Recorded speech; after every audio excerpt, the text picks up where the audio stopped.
March Madness, baby, doesn't just happen on the collegiate scale. It can also occur on the professional level. And the Devils came to play against the Jets, especially on the power play. We have a lot to break down in today's episode of Locked On Devils. Buckle up, everybody. You're Locked On Devils, your daily podcast on the New Jersey Devils. Part of the Locked On Podcast Network, your team every day. Hi, this is Bryce Salvador, and you're Locked On Devils with Trey Matthews. Scores! Oh, Stevens stepped up, nailed it. Brodor's got the puck. What a shot. The Devils win the Stanley Cup. Alrighty now, what is up, New Jersey? Welcome back to the Locked On Devils podcast here on Locked On Network. I'm your host, college hockey play-by-play announcer, Devils writer for Pucks and Pitchforks, and also part-time Credential media member, Trey Matthews. Happy March Madness, everybody. Hope your brackets are doing well after the first day. My top bracket is still in the high 90s. I picked my boys out in Oakland to upset the Kentucky Wildcats. I don't know if any of you know this or not, but I actually do have some ties to the Horizon League, and that's why I was a little biased in that case. And lo and behold, the Grizzlies upset the Wildcats. But let's transition from basketball to hockey, shall we? Because we have a bit of a March Madness upset in the NHL as the New Jersey Devils, in convincing fashion, defeated the Winnipeg Jets in order to salvage what's left of their season.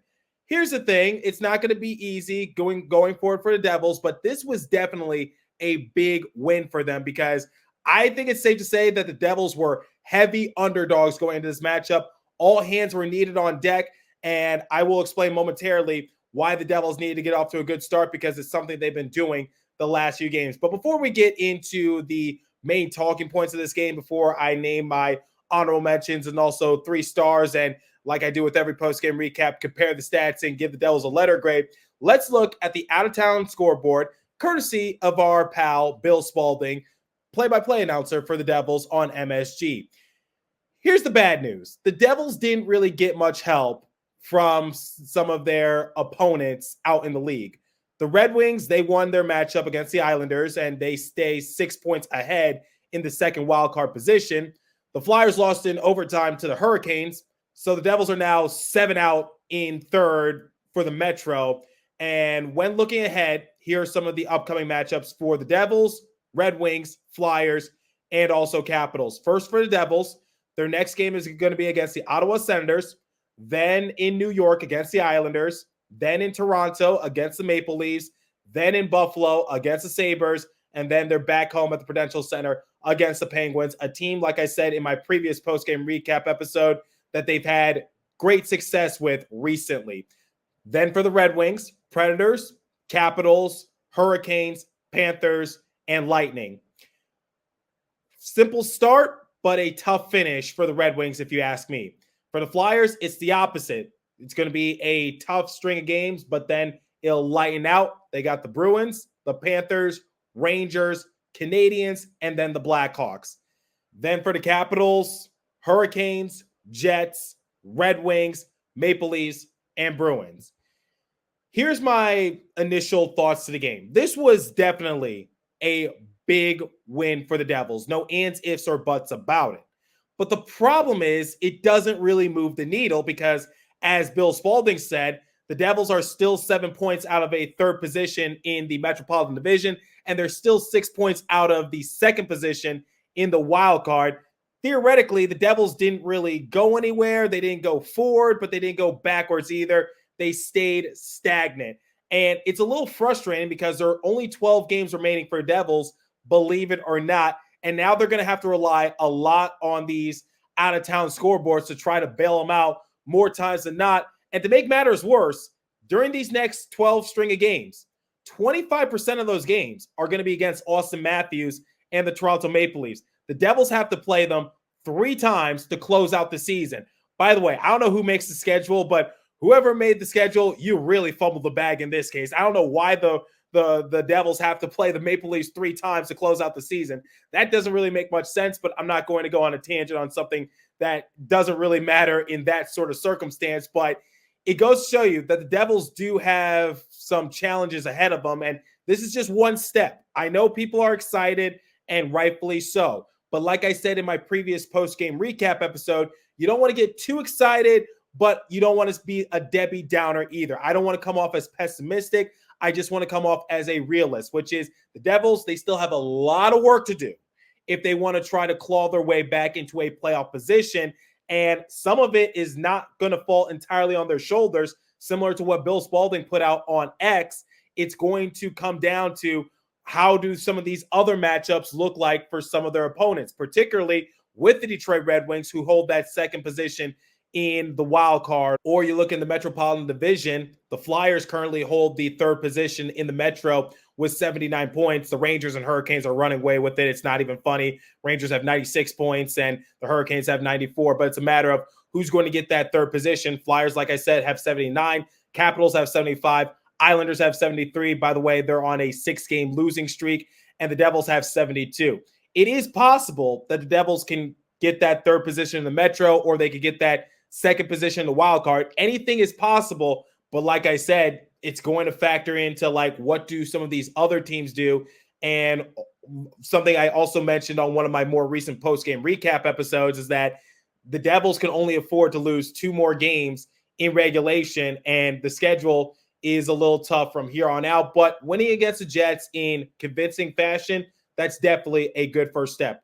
All right, to close out this segment, let me share some of my main takeaways from the game. One of the big storylines heading into the matchup was that Tyler Toffoli and Colin Miller, 2 players who were dealt away at the trade deadline, made their long-anticipated return to the Prudential Center. I say long-anticipated in quotation marks because it's only been a few weeks, but it seems like the Jets love to rub it in the Devils' face saying they got Tyler Toffoli, which I get and all, but it's just like limit it a little bit. Like, just dial it back. Tyler Toffoli, he's a great player, but there's no guarantee he's going to be on your team come next year. He just might be a rental, but what do I know? It was nice to see Tyler Toffoli and Colin Miller back in the Prudential Center. It was also nice that the Devils came away victorious against them. Tyler Toffoli was one of the best forwards on the roster for Devils. He was leading the team in goals before he was dealt away. Unfortunately, the 2 sides couldn't come to an extension agreement. And then Colin Miller, I'd say he was one of the more stable defensemen for Devils, and he really helped the development of Luke Hughes. But now they're with the enemy. Getting off to a good start was vital for the Devils. And similar to what I've been saying the past few episodes, I think they took what Travis Green and Curtis Lazar said post-game to heart, because Curtis Lazar, despite setting a new career high in points against the Coyotes, he was not happy with his team's slow start. And he basically said that they had to dig deep and they had to play for one another. They got to play for the sake of their goalies, all that. And for Travis Green, he took it a step further and said that it's a little immature with the way that his team has been playing. Ever since then, they have gotten off to much better starts, and they have scored the opening goal in back-to-back-to-back matchups. And I know they lost against the Golden Knights, but you cannot deny they got off to a pretty good start. And now they've won 2 of their last 3 games. Also worth mentioning, according to Chico Resch, the Jets are 43-1 when they score the first goal of the game.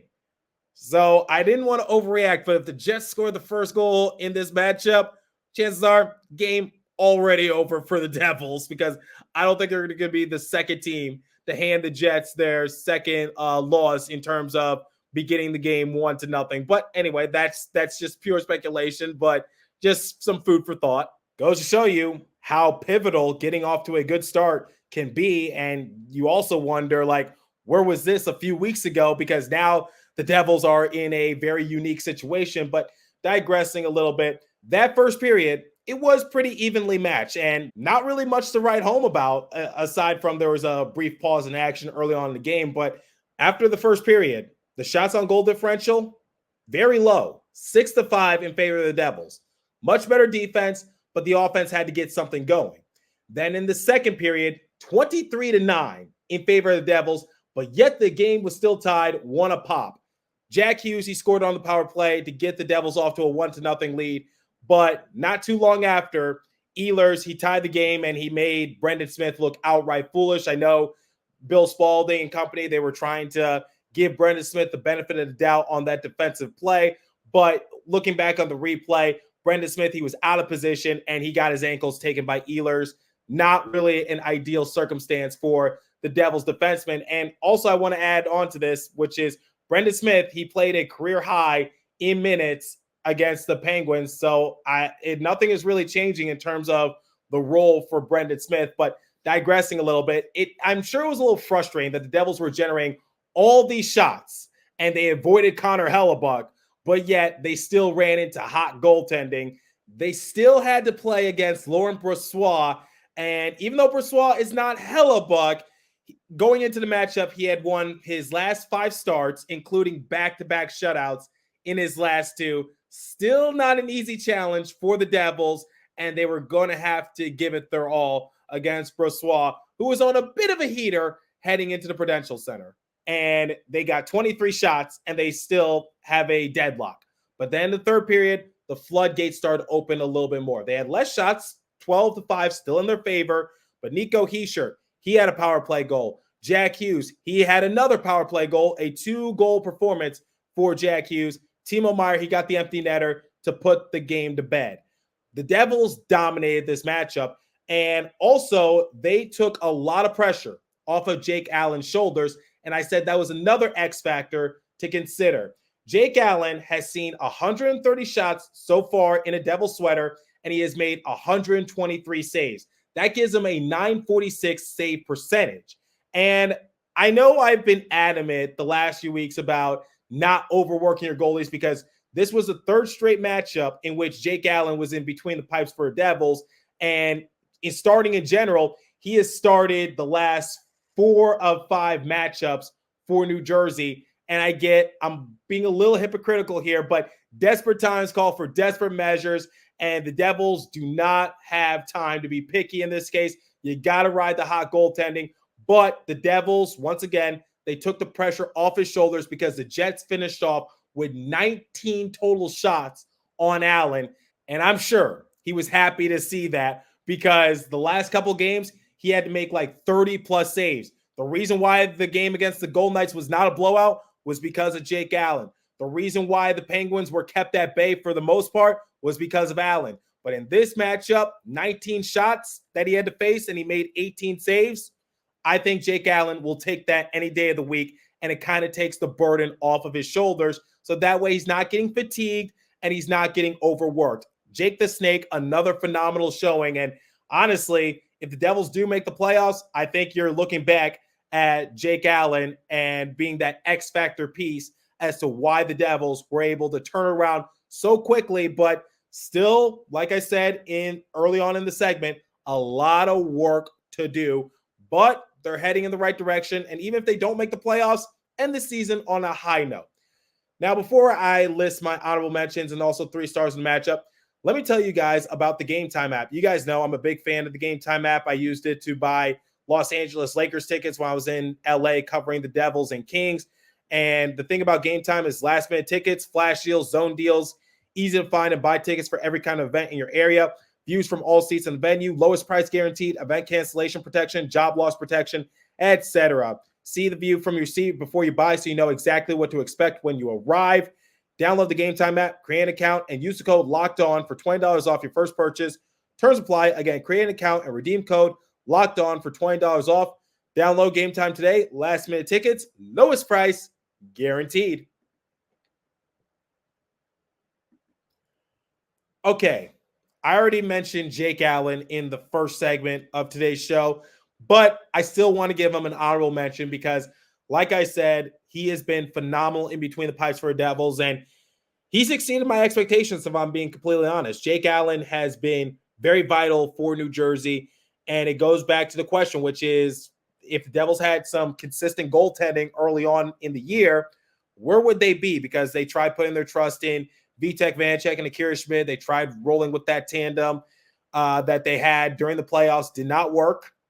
But now with Jake Allen and Capo Kakinen, mostly with Allen leading the way, let's just be completely honest, the Devils are in a better position than they were prior to the trade deadline. But a lot of it is just because Jake the Snake has been one hell of a player for New Jersey, and he is going to be a good backup come next year. That's a little hint for you, Tom Fitzgerald. But another honorable mention I want to mention, Timo Meier. he finished with another multi-point outing. He got the empty netter goal to put the game to bed, and he also got an assist on Nico Hischier's power play goal. Like I said in the previous episode, Timo Meier, he has been on a tremendous run. He's been racking up a lot of points the last few games, and I think I just got to say this one more time, which is give me fuel, give me fire, give me freaking Timo Meier, because a lot of you have been slandering him throughout the course of the year, but I think you're starting to see the importance of Timo Meier and what he can do. And now that he's being put into a better position to succeed, now that he is playing on his natural position, now that he's given more power play opportunities, we start to see Timo Meier take some steps in his development as a Devil. And this is the Timo Meier that Tom Fitzgerald traded for. I know it sounds like a broken record when I say this, but it's so true. Timo Meier has been pivotal for the Devils, and him picking up his play at the right possible time, second half of the year, similar to Jake Allen, maybe we'll look back at Timo Meier stepping up his game as a reason why the Devils might sneak their way into the playoffs. My third star of the game, Luke Hughes, who finished with 3 assists in this matchup, 2 of which came on power play goals for his brother, Jack. I know Luke has been somewhat inconsistent as the year has gone on, and fatigue does play a factor, and this is something I talked about at the beginning of the year, which is, will Luke Hughes hit the rookie wall? If so, how bad is it going to hit him? And unfortunately, sometimes he has made mistakes defensively. People have been actually pushing for him to become a forward, but I don't think that's realistic. But anyway, Luke Hughes in this matchup, just great power play production. And I know he's the main defenseman kind of quarterbacking the offense for the Devils power play, and that's probably one of the reasons why they met their demise as soon as Dougie Hamilton went down with his injury, because you're letting a rookie just play these big power play minutes, and unfortunately, he just hasn't developed his game yet. But can I be on the other side of the fence and say that I think Luke Hughes has been a tremendous playmaker on the power play. He needs to work on his shot, don't get me wrong. He needs to do what Dougie Hamilton does, which is try to generate a much quicker shot, a much harder shot, so that way you can try to create more scoring opportunities for not only yourself, but your teammates. But in this matchup, he came up huge on the power play because all 3 of his assists came on the man advantage. And it's something that we've been just raving about the last few games, because fun fact, the Devils now have 5 power play goals in their last 2 games. Kind of a far cry as to what's been happening throughout the course of, I would say, 2024, which is the Devils just going ice cold on the power play, but they're starting to pick it up at the right possible time. Don't want to jump the gun on anything, but it is a positive sign, especially if they're legitimately trying to make that playoff push. My second star, Jack Hughes, 2 power play goals. And what more can I say from Jack? I know a lot of people have been concerned about Jack. Basically, there's a lot of speculation. There's a lot of rumors. Is he 100% healthy? Is he good to go? Sometimes he's there, sometimes he's not. But it goes back to what I've been saying. Jack Hughes' worst is still better than a lot of players' best. Because this season for Jack Hughes, despite missing significant time due to not 1 but 2 injuries, he has appeared in 54 games and he has 67 points. And the biggest what if this season is, what can his numbers look like if he were healthy? Because I think he would legitimately be in the MVP discussion. And this is something I'm going to talk about during the course of the offseason once again. But Jack Hughes, phenomenal in this game. And Chico Resch actually said on air that Jack Hughes playing at a winger, you can get away with it, but I know that's not his natural position. He's not doing faceoffs. He's playing a little more conservatively. He's playing a little bit more safe. But in this matchup, came up big once again for Devils. And why is he not my first star of the game? Well, I think there's someone who's a little more deserving, and that is Nico Hischier, who finished with a 3-point performance. Because Nico Hischier, I don't think he's been given the credit that he rightfully deserves. And it's similar to what Timo Meier and his story has been, which is people are quick to ridicule Nico Hischier. People are quick to say he's not a good captain. Well, according to Bill Spalding, Nico Hischier, with 3 points tonight, the captain has 29 points in his last 24 games, 10 goals, 19 assists, and has been on a point-per-game pace since coming back from injury in late November, 53 points in 52 games. I'm going to be completely honest with you guys. I did not know that about Nico Hischier. But it shows you that he has been phenomenal this year. I don't know what the rumors or the speculation is about Nico Hischier this, Nico Hischier that. He has been one hell of a player, and this matchup should put it on full display and put those speculations and untrue rumors to rest. He has been a gamer. And if he wasn't injured, similar to Jack Hughes, I think those numbers would be a lot higher. But just a phenomenal outing in this matchup for the captain, Nico Hischier. Okay, we're going to compare the stats, give the Devils a letter grade, and get out of here momentarily. But before we continue, let me tell you guys about eBay Motors. Passion, drive, and patience. What brings home the winning trophy is also what keeps your ride or die alive. eBay Motors has everything you need to maintain your vehicle and level up to peak performance, from superchargers, roof racks, exhaust kits, LED headlights, and more. Whether you're into speed, power, or style, eBay Motors has got you covered. With over 122 million parts for your number one ride or die, you always find exactly what you're looking for. And with eBay Guaranteed Fit, your part is guaranteed to fit your ride every time or your money back. Because with eBay Motors, you're burning rubber, not cash. With all the parts you need at the prices you want, it's easy to turn your car into the MVP and bring home that win. Keep your ride or die alive at ebaymotors.com. Eligible items only. Exclusions apply. eBay Guaranteed Fit only available to U.S. customers. All right, let's compare the stats, give the Devils a letter grade, and get out of here. Shots on goal differential, like I said in segment 1, 41-19 in favor of the Devils. One of the rare times in which they get a lot of shots and it results in a lot of goals. Face-off percentage, they dominated the Jets in this case. 63.9% to the Devils, 36.1% to the Jets. Power play, Jets were 0 for 4. Devils were 3 for 4, 75%.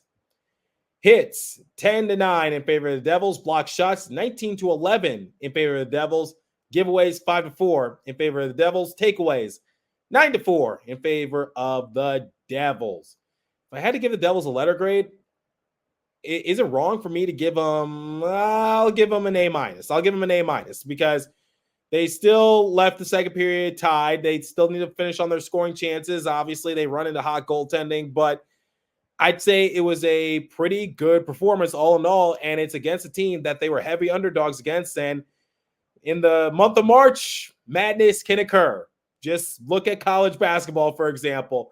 But I think this was still a good showing for New Jersey, and I hope they're able to pull away with more upset victories and possibly shock the NHL world. Let me know what you guys think. What did you think of this matchup for the Devils? Where do you think they could go from here? Keep in mind, they still got to play the Maple Leafs a few more times. And do you think they can really legitimately make a push for the playoffs? It's going to be a long shot, but it's still possible. Curious to hear your guys' thoughts, so leave a comment down below. If you're watching on YouTube, if you're listening on podcast streaming service, hit me up on my personal X page app at TreyMatt4 or the show's X page app at Locked On Devils. As for today's episode, that's all the time I have for you. Continue to stay safe. Have a wonderful day, New Jersey. Go Devils. I'll catch you guys in the next episode. Thanks for listening once again.